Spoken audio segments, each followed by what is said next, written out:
Earlier this year, New York State pledged to reduce greenhouse gas emissions by 40% by 2030. As you know, reducing emissions means finding new energy resources for transportation and also home heating.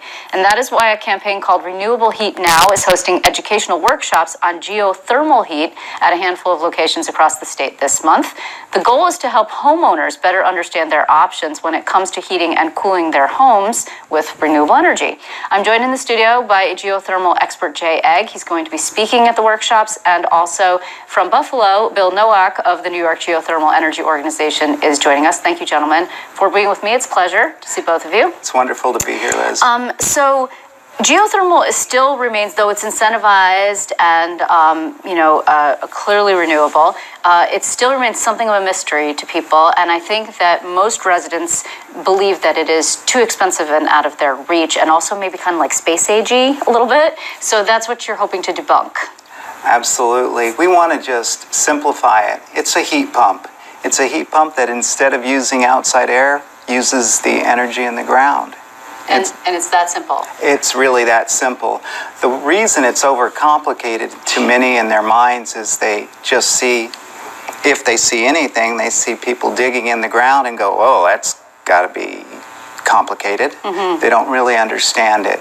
Most people don't really understand how a refrigeration cycle works anyway.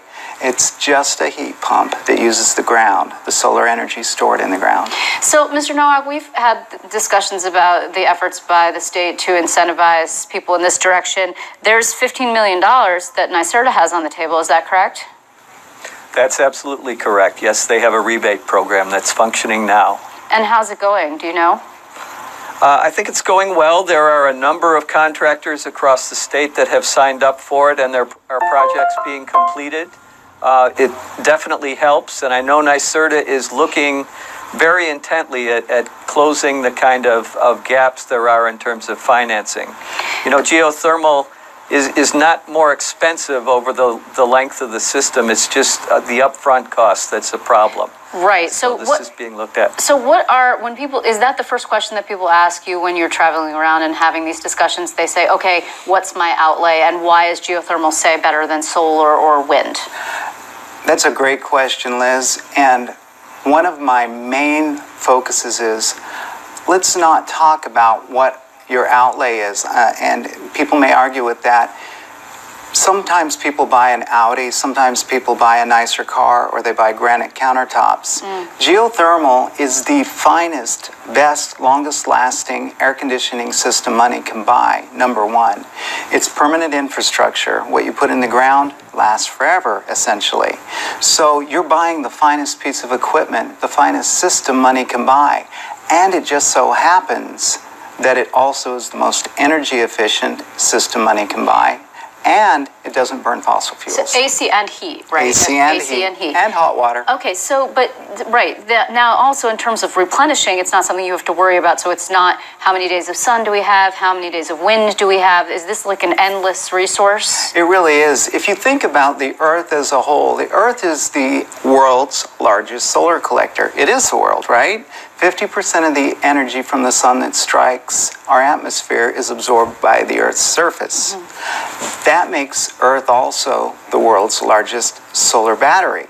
And so all winter long, we're able to tap into that solar energy, and that's what your geothermal heat pump is. It's like giving your house a drinking straw and saying, go ahead and tap that. Well, Mr. Nowak, where are we right now in terms of residential versus commercial geothermal in New York, give or take? Well, I think they're both important, and they're both being addressed at the same time, and it's going to be important to keep addressing both at the same time. Do we have a percentage or a ballpark percentage of how many people there are who are using geothermal? We have estimated it's about 1,000 a year that get put in over the last several years, so we think it's maybe in the neighborhood of 15,000 across the state at this point. And when you look at what New York State needs to do moving forward, we're going to need to gear up to where it's in the neighborhood of 120,000 houses a year that move to geothermal. Yes, so this is really being looked at very seriously by New York State. I want to give compliments to New York State. And there is a growing movement of citizens. The Renewable Heat Now group includes the Alliance for a Green Economy, New Yorkers for Clean Power, Sane Energy, the Tompkins Heat Smart program. A lot of the people who have been opposed to hydrofracking are getting on board at this point. So it's really something that's growing a lot in terms of public consciousness, and that's why we're having this tour across the state. We also have, don't we have a Google-related geothermal startup? Yes, very exciting. A company called Dandelion is starting up operations in New York State, and they're mainly working at this point in the Hudson Valley area, and they are looking to bulk things up so that the overall costs can come down, and they are going to be having a table at our events in New Paltz and Albany this week. So the thing is, I know you don't want to talk about cost, or you don't want to harp on cost. Right. But I think that's probably the biggest hurdle that you have to get over for residents. And you could argue to them, this is a selling point like a granite countertop, or, you know, you're going to sell your house, you want to redo your bathrooms and your kitchens, and it's, you know, you and your heating system maybe. And increasingly, as people are interested in going green, it can be a more lucrative selling point going forward. But if in fact the state is incentivizing and giving people a rebate of a couple of $1,000s, is that enough to make a dent in the upfront cost of this kind of system? It certainly is. The geothermal ground loop, the pipes that extract the solar energy from the ground, they're a third, maybe even half of the cost of a geothermal heat pump. So yeah, that really helps. It can take a chunk out of that and make it more attractive. So yeah, it makes a huge difference, and it gets people in the habit of doing something that's right. Most people, it's a mystery to most people, like you said. Can you get financing? I mean, will your typical home equity loan cover that? Because again, when you talk about cutting edge, this isn't cutting edge new technology, but it's increasingly something that people are looking towards, and it's not a traditional thing that you would seek to upgrade your home with. Right. Yes, you can. Not every finance company of which I'm aware understands it and will do it, but many will. And I think, and pardon me if I'm incorrect, but I've been following the Google model. It's basically a kind of financing where they say, let us put this in and we will finance it. We want to, you know, we'll get it in, and you don't have to worry about it costing more because it's going to be offset by energy savings. Right. How long does that take to realize? Do you know? I am told that in New York it's under 10 years typically. That's not so bad. But I could be wrong about that. I deal around the whole world, but I think it's under 10 years. Before I let you go, I just want to note, Mr. Egg, that you're from Florida. Yes. And thankfully your family is safe and everybody is doing well. But it does bring up an interesting point that perhaps I wouldn't have asked you or thought to ask you had we not had the situation that we have with extreme weather at this moment in the south of the country. Geothermal is not necessarily completely impervious, but perhaps weathers extreme events better than a standard above ground system?